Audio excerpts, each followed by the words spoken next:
Hi guys, welcome to the channel. I'm the Dave half of Dave and Diane throwing caution to the wind. And what we want to talk about today is a question that we've been asked numerous times, and that is, what does it cost to live full-time on the road? So we thought we'd share some numbers with you. But before I go any further, I want to apologize if I stumble through this video. It's my first one talking about this topic, and I apologize if the video isn't very good because this is a camera I've never used before, but if you bear with us, we'll get better as we go. So first off, let me say that these numbers are numbers that fit us. These are the numbers that we had after our first year on the road. Everybody's different. We all have different camping styles. We all have different eating habits. We all wear different types of clothing. We all have different parts of the country we stay at. So these numbers, again, are numbers that we came up with after our first year on the road. And hopefully, if you compare it to a lot of other videos as you're researching this lifestyle, you might find somebody that has a lifestyle like yours. And these numbers, maybe you can do something with them and kind of get an idea of what it costs. And I have fun just watching other people's videos and comparing to what we have spent over the last few years and see how we compare. So it's kind of a fun thing. So the first thing I want to say is I keep a spreadsheet of different categories, and we keep track of every penny we spend. I have an app on the phone that as soon as we spend money on fuel or a restaurant or whatever, I log it in my phone so we don't lose track of anything that we spend all month long. And then I transfer that to a spreadsheet on my computer, and then I refer back to that when I do my year-end reports. So let me give you an idea first of what categories we put on our spreadsheet, and then I'll go into some numbers. So in 2013, this is a fiscal year. We actually hit the road full-time November 2012. But we do our budgeting on fiscal years. So this first year is actually 2013. And in 2013, we had a piece of land we kept when we first hit the road in case we didn't like the lifestyle, and we would go back and build a house. So we had property electric, motor home, storage, pets, fifth wheel, which is now we're in a fifth wheel, but at that time we had motorhome maintenance, motorhome fuel, motorhome registration, Jeep registration, Jeep maintenance, Jeep fuel, motorhome insurance and Jeep insurance, my health insurance, propane.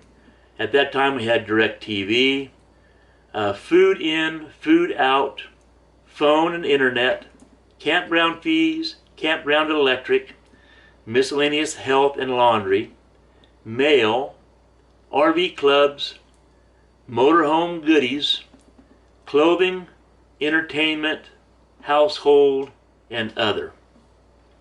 So those are the categories we keep track of on the spreadsheet back in 2013. That has changed a little bit over the last 8 years. But in 2013, that's what we had. So I have some cheat sheets here I'm going to go through and tell you some numbers.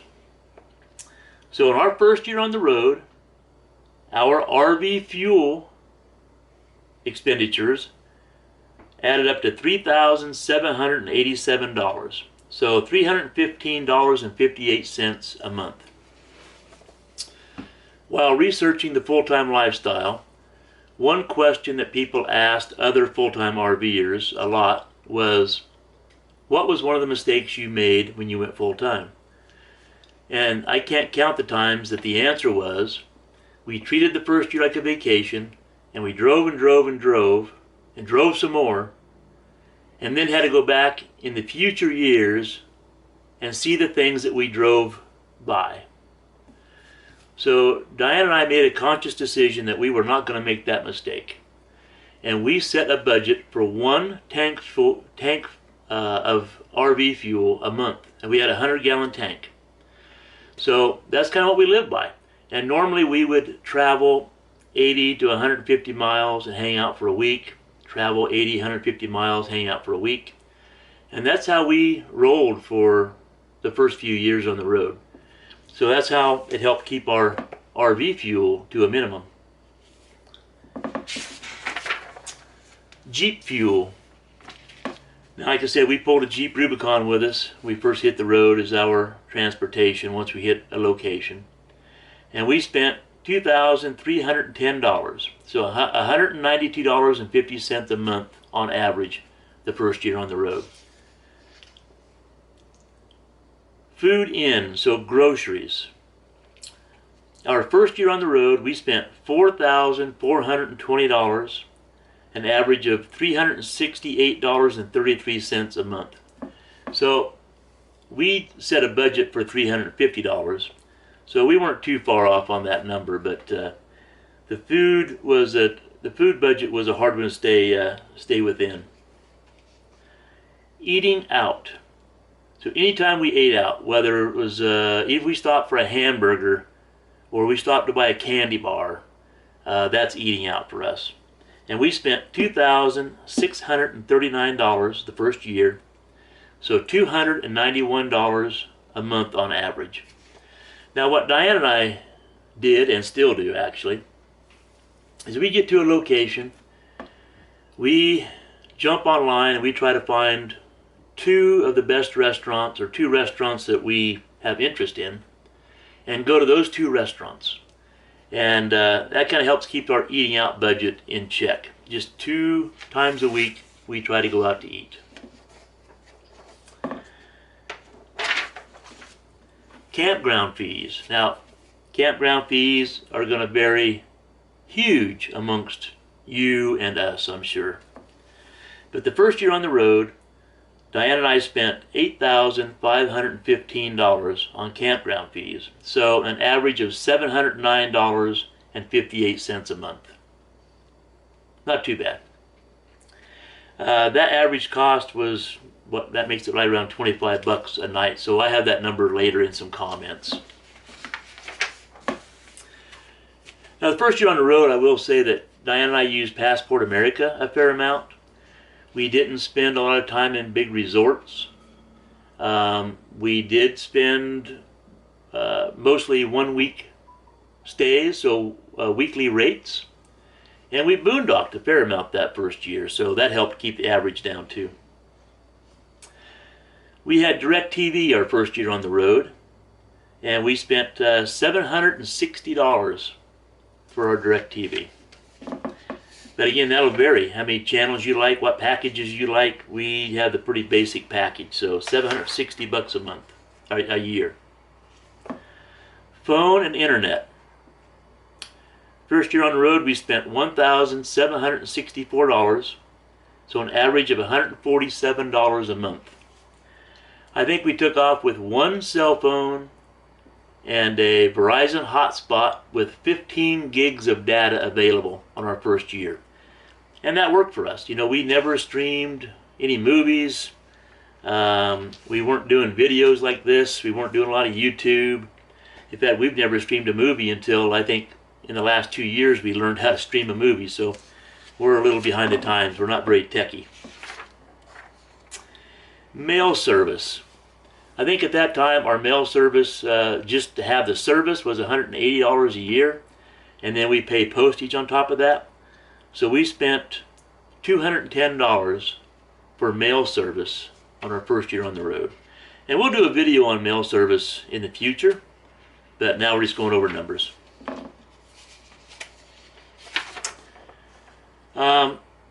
So that's kind of the numbers that we feel most RVers are going to have while they're on the road.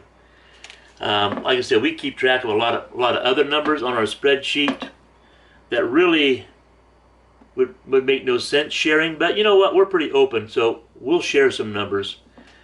Like I said, we had a piece of property, and we had some electric that we paid on that property for whatever it was. $654 we spent for electricity for the year. Again, irrelevant to you. We first took off. We didn't know if we were going to like the lifestyle, so we put a lot of stuff in storage. We had 2 storage units, in fact, and we spent $2,160 for those storage units. If we didn't like the lifestyle, we didn't want to go back and buy everything all over again. Do we recommend you do the same thing? No. A lot of people just get rid of everything, and like us, we still pay for storage.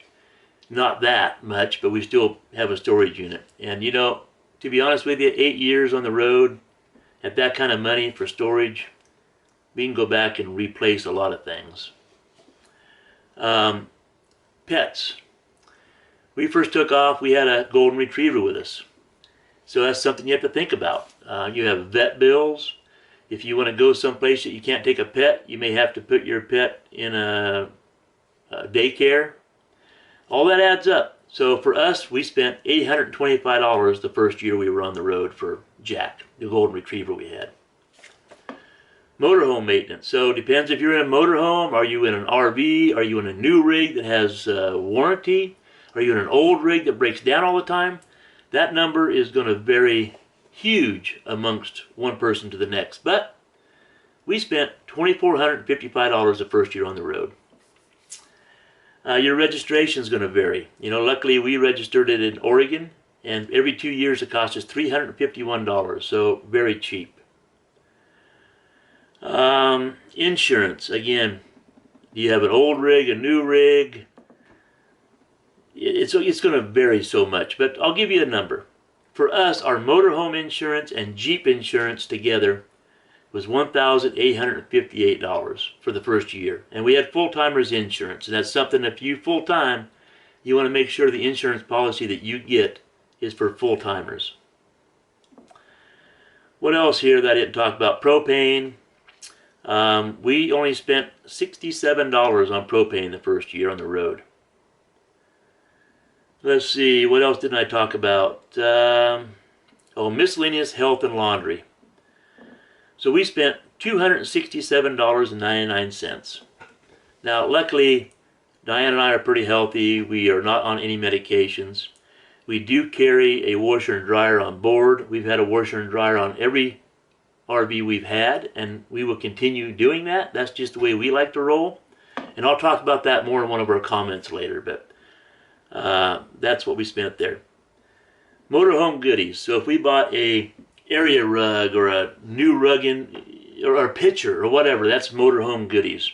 An outdoor mat, that's outdoor goodies. We spent $206.76 the first year on the road. Clothing, again, something that's going to vary from one family to the next. But Diane and I spent $343.67 on clothing the first year on the road.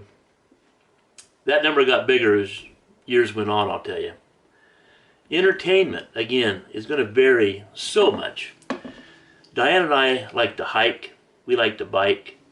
And those things are cheap. But we do like to go to museums.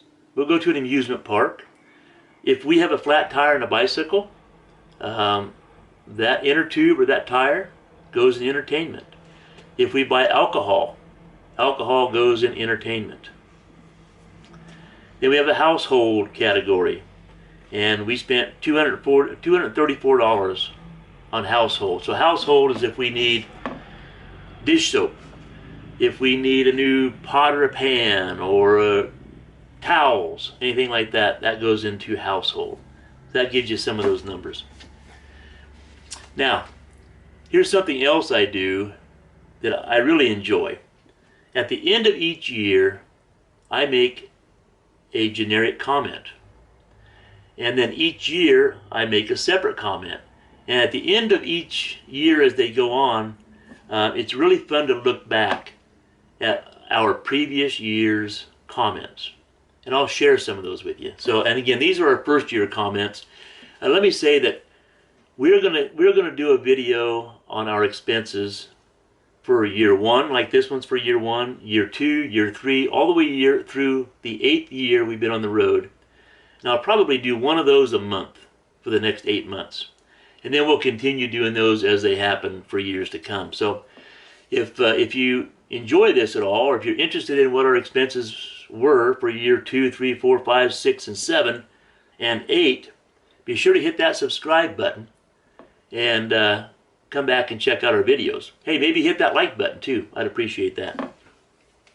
So here's our comments for year 1. Again, these are generic.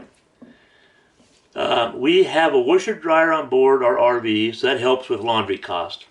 Even though we didn't list the cost of soap, etc., which I did share with you, some of the laundromats are pretty proud of their machines and charge accordingly. Plus, they're a hassle in our book. So we have friends that do not have a washer dryer in their RV, and they have no intention of having a washer and dryer, and they love that. That's their lifestyle. They don't mind going to a laundromat. Diane and I are different.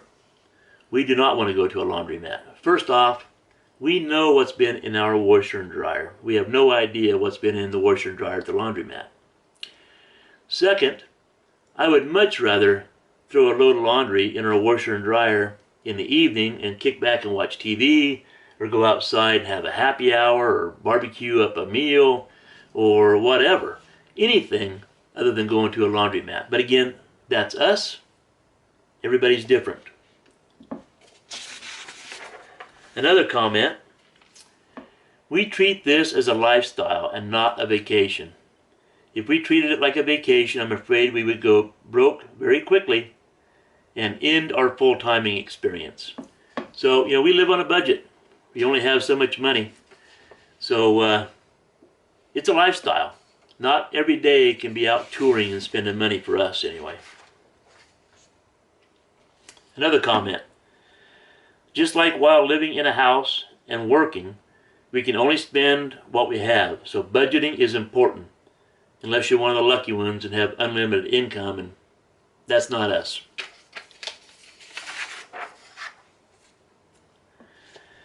Another comment, actually more of a fact: we stayed at 57 different spots in the first year on the road. So 57 different campsites we stayed at on the road. So that gives you an idea. Like I mentioned, we moved pretty much every week. Actually more than every week, obviously, but there were short distances. We didn't travel a bunch of miles.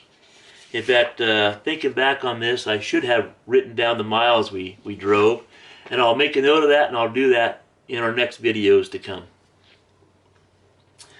Our shortest stay was, of course, 1 night. Our longest stay was 17 nights in one spot.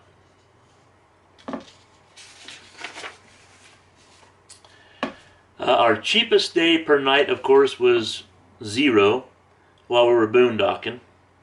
And our most expensive was $60.96. And that's while we were in Nashville. But location, location, location, right? We loved Nashville, and we would go spend that money again in a heartbeat. So at the end of 12 months, our average nightly cost was $25.52. And we're pretty happy with that, because when we first hit the road, our budget was $25 a night. So we stayed pretty close to that.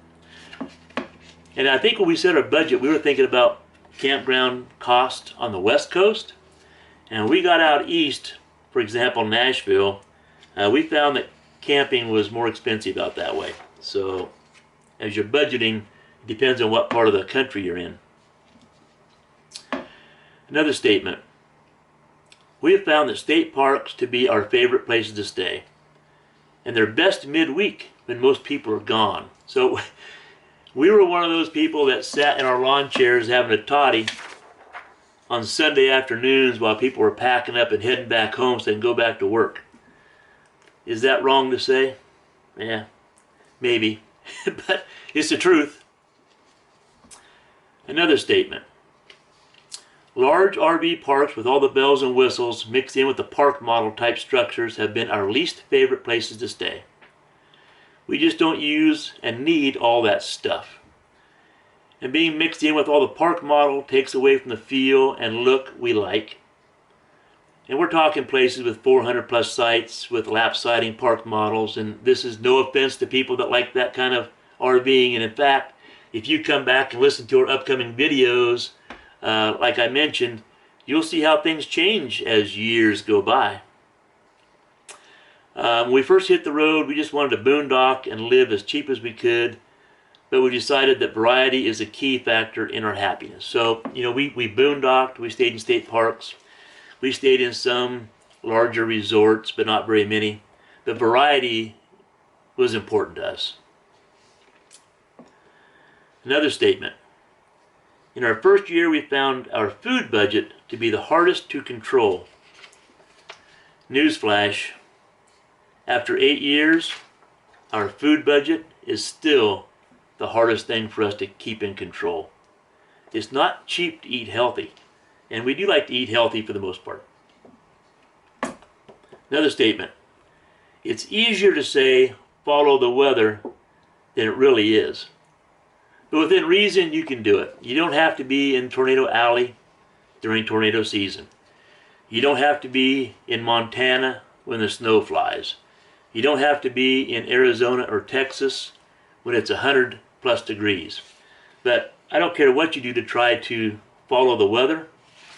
You're still going to get rain, you're still going to get wind, things are going to happen, but you can control it for the most part. Another statement.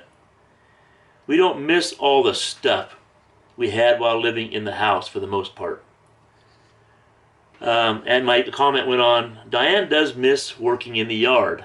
I don't get it. But she loved yard work, and that's one thing that she said she missed being on the road the first year. Another comment. We packed way too many clothes to bring with us, and we did. We filled up our dresser drawers, we filled up our closet, and we both had one tote that we put in the basement for extra clothing. And we didn't need that. I don't have any idea why I thought I needed 10 pair of dress socks. I don't think another newsflash, 8 years on the road, I've probably worn dress socks 5 times. I'm just guessing at that number, but we packed way too many clothes. Another comment. We like small town America compared to large cities. When we first hit the road, we kind of said we wanted to stay at towns, 50,000 people or less. We have increased that over the years, but huge cities we have no use for. Now, we have gone to some. There are things we wanted to see. We have gone to see it, but to go stay in big cities, that's just not our thing. Another statement. We put too much stuff in storage. We need to purge. I think I mentioned earlier that we had 2 storage units when we first hit the road.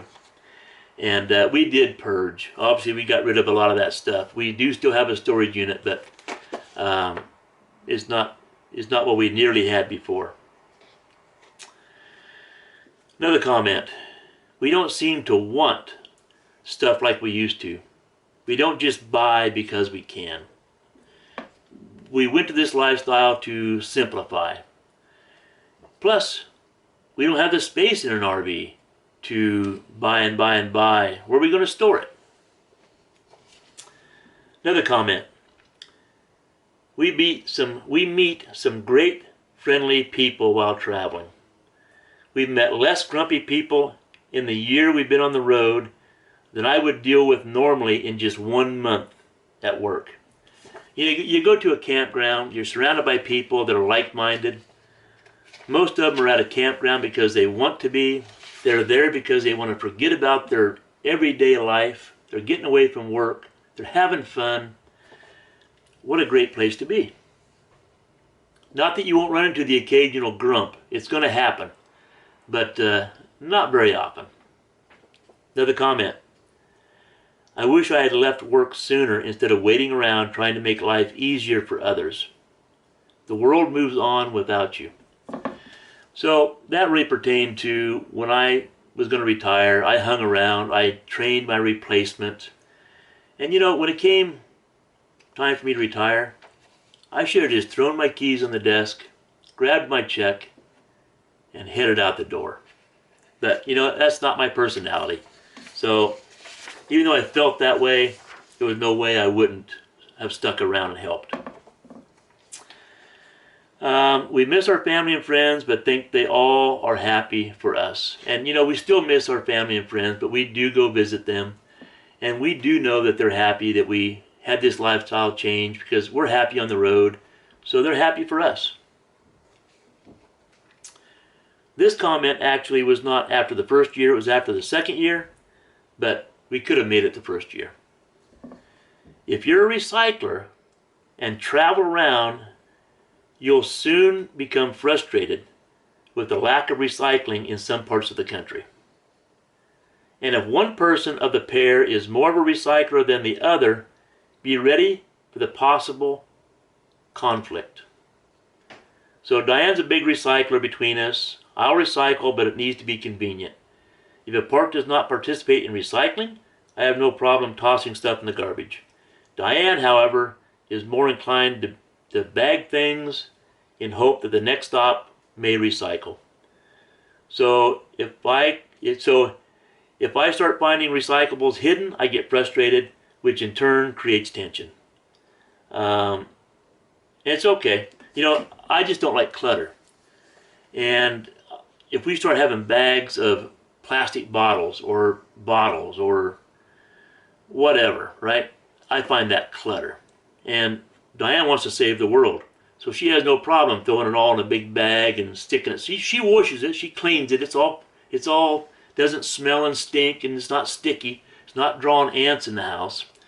But you know, there's been times where they haven't had recycling, and we've driven 20, 25 miles to take something to a recycling center.